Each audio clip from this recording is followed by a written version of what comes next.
আসসালামু আলাইকুম।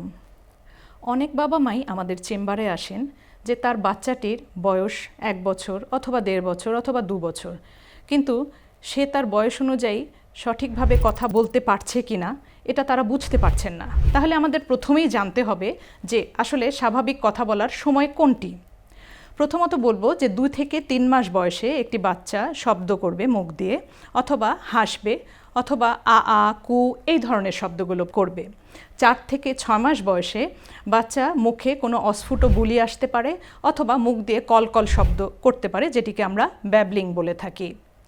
9 থেকে 10 মাস বয়সে বাচ্চা একটি অর্থপূর্ণ শব্দ যেমন বাবা, দাদা এই ধরনের শব্দ বলতে শুরু করে।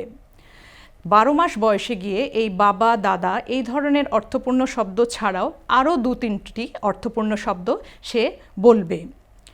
15 থেকে 18 মাস বয়সে গিয়ে 12 থেকে 15টি অর্থপূর্ণ শব্দ বলতে পারবে বাচ্চা, এবং 18 থেকে 20 মাস বয়সে গিয়ে যেটা হয়, সে 2টি শব্দকে একসাথে যুক্ত করে তারপর একটি বাক্য যেমন বল দাও, ভাত আনো এ ধরনের বাক্য বলতে শিখবে।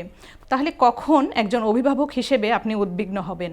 যদি দেখেন 6 মাস বয়সে বাচ্চাটি শব্দ বা আওয়াজের প্রতি সাড়া দিচ্ছে না, 9 মাস বয়সে মুখ দিয়ে কোনো কলকল শব্দ করছে না, 12 মাস বয়সে একটি অর্থপূর্ণ শব্দ বলতে পারছে না, অথবা 2 বছর বয়সে যেখানে তার 2টি শব্দ যোগ করে একটি বাক্য বলার কথা সেটি বলছে না, বাচ্চা ডাকলে সাড়া দিচ্ছে না, অথবা এক নাগাড়ে একই ধরনের কাজকর্ম ও করছে, একই খেলনা দিয়ে খেলছে, এ ধরনের আচরণগত কোনো সমস্যা আপনার চোখে পরিলক্ষিত হলে অবশ্যই একজন শিশু বিশেষজ্ঞের কাছে শরণাপন্ন হয়ে তার মূল্যায়ন করে নেওয়া অতি জরুরি।